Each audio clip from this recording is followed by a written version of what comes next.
It is a truth universally acknowledged that a scholar in possession of a good dating problem must be in want of a timestamp.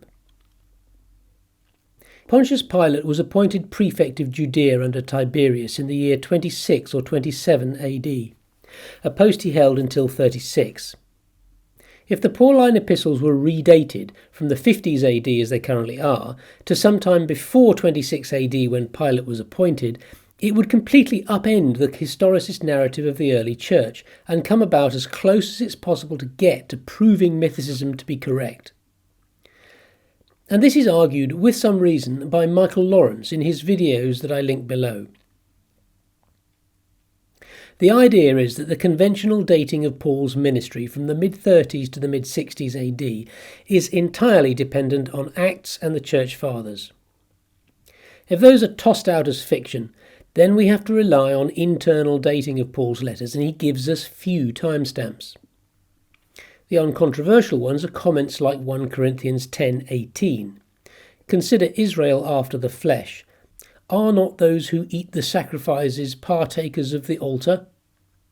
And in Romans 9, for I wish that I myself were accursed from Christ for my brothers, my kinsmen by race who are Israelites, to whom belong the adoption, the glory, the covenants, the giving of the law, the service of God, and the promises, to whom belong the patriarchs, and from whom, according to the flesh, is Christ, who is over all, God forever blessed. Amen. Now, aside from implying that Christ is from the Israelites by flesh, which is not relevant to the current argument, these passages imply that Jews are still worshipping at the temple in Jerusalem, and therefore put the latest date of writing before 70 AD when the temple was destroyed.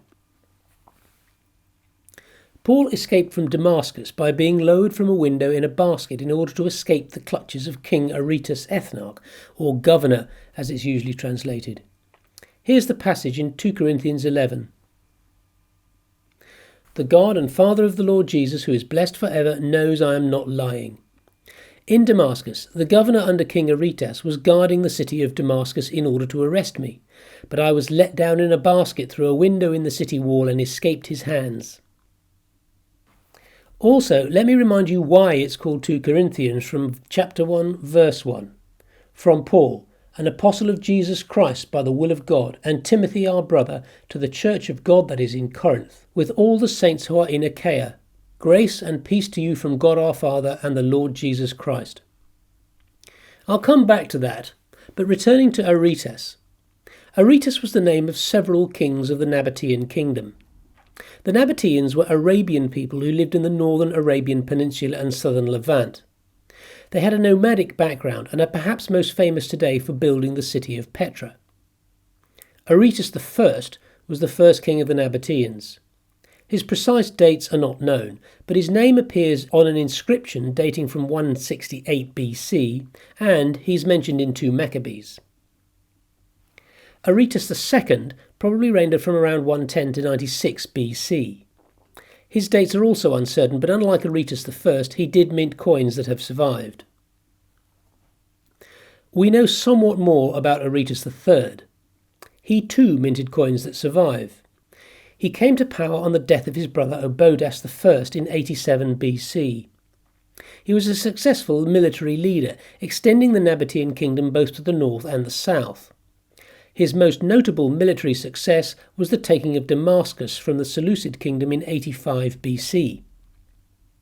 Then Damascus fell to a siege by the Armenian king Tigranes II in 72 BC. However, in 69 BC, the Romans attacked the Armenian capital, whose forces were pulled out of Damascus, allowing Aretas III to retake it. The city would remain under Nabataean rule until 64 BC, when Pompey conquered western Syria, including Damascus, for Rome. After that date, the city remained under Roman rule well into late antiquity, and under Byzantine rule after the fall of the Western Roman Empire. Aretas IV ruled the Nabataean kingdom from around 9 BC until 40 AD. He had a few brushes with biblical history. His daughter was the wife of Herod Antipas, who Herod divorced in order to marry his brother's wife Herodias, a deed which John the Baptist vigorously condemned, and this raised the ire of Herodias against John the Baptist and, according to Mark anyway, led her to trick Herod into having John the Baptist beheaded. Anyway, Herod divorcing his daughter also raised the ire of Aretas IV, who invaded Herod's territory and defeated his army. This Aretas ruled from the Nabataean capital Petra, and he never ruled Damascus, not even slightly. So, internally dating Paul puts his Damascus escape between 85 and 64 BC, excluding the years 72 to 69. Now we need to take a detour into the history of another city. Maybe you can guess which one. Corinth was a strategically placed and important Greek city. But by 150 BC it was the capital city of the Achaean League. Much of Greece had come under Roman control some years previously, though there had been repeated rebellions. In 149 BC, the Achaean League poked the bear by resisting Roman demands for tribute, and they ill-advisedly fomented war with Rome, at least according to Cassius Dio. In 146 BC, the Romans finally defeated their long-time rivals the Carthaginians and laid waste to Carthage. They then turned to settling old scores in Greece and declared war on the Achaean League. Rome defeated the Achaean armies that summer. Then, under the general Lucius Murmius, Corinth was besieged and captured. Murmius then killed all the men, took the women and children as slaves, and fired the city. The site was deserted and remained so until Julius Caesar recolonized it in 44 BC with a mixed population of Greeks, Romans and Jews. There is some archaeological evidence of scant habitation during this period, though Cicero indicates that it was a wasteland. In 31 BC, Octavian defeated Antony and Cleopatra.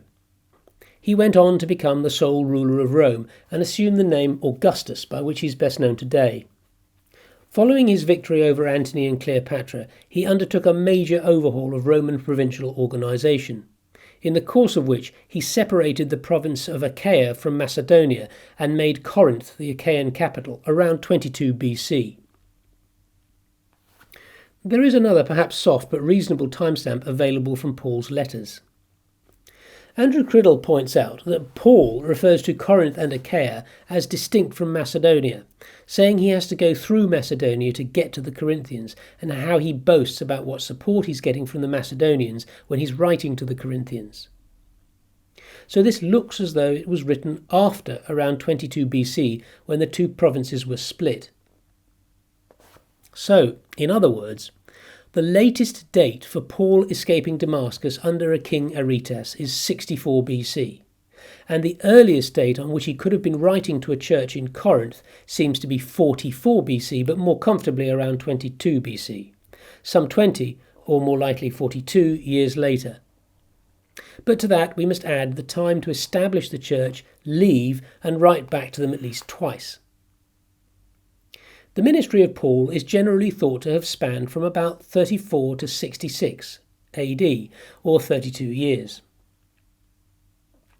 That time frame is almost entirely based on Acts, but nevertheless it is widely agreed, so even a 42-year gap does seem to be possible, if rather a stretch. Of course, conventional dating will have none of that. Paul's Aretas is identified with Aretas IV, whose dates fit with Acts. It is awkward that he was never king of Damascus. Several schemes have been proposed to get around this discrepancy. One is that Aretas IV temporarily took back Damascus from the Romans, allowed Paul to escape, and then the Romans defeated him and took back the city. Another is that Aretas Ethnarch was not a king's governor, but a local community leader of Nabataeans living in Damascus. And a third one is that Aretas was in charge of Damascus by virtue of some Roman dispensation. There is no independent evidence for any of these schemes. They are all concocted in order to reconcile Acts with history, not for any other reason. All are inherently unlikely and therefore suspect. These are Paul's 7 genuine epistles. I say the word genuine with a pinch of salt. They do not form a homogeneous body of literature, and there is reason to believe that they consist of several fragments of letters put together, not in terribly good order. That is a big topic, but briefly, Paul switches subjects, contradicts his own positions, swings from one style to another, and has apparently illogical discontinuities of his train of thought in multiple letters. Then the book of Romans has 3 different sections that appear to be the conclusions of letters. It could be explained by Paul being an untidy writer and wound up his letter, then thought of something else to add, added it, and then repeated the process. But that's a pretty crass piece of literary styling. And Paul was no fool with a pen, or at least whoever wrote 1 Corinthians 13 was no fool with a pen. That's the love chapter. It's a timeless piece of literary beauty, and it's hard to reconcile that genius with such mishandling of the ending of Romans. Anyway, the upshot is that Paul's letters probably consist of multiple fragments, making it quite possible that the beginning of 2 Corinthians and chapter 11 do not come from the same time, or even maybe the same hand. This raises the possibility that whoever it was who wrote 2 Corinthians 11 was writing about Aretas III in the 70s or 60s BC, and whoever finished the letter and mailed it did so between about 22 BC and 70 AD. This gives us 3 competing scenarios: the 20-year Paul, the 42-year Paul, or the composite Paul, which may be 20 years, but more probably 42 years, to about 145 years. Obviously, the first 2 possibilities hold historicity below the waterline. But the composite Paul is not so kindly either, because it implies a tradition of being persecuted and having to escape for belief in Jesus around 100 years before the crucifixion. Of course, that does leave a very long period of silence of history about Christianity, but whatever you believe, you're going to have to put up with a long period of silence from history. So, if we toss out Acts and the Church Fathers, Paul's letters do seem to lead us rather more strongly towards a mythicist position, and that means that historicist dating, and therefore historicity, is dependent on Acts, and that is not such a comfortable place for the historicist to be.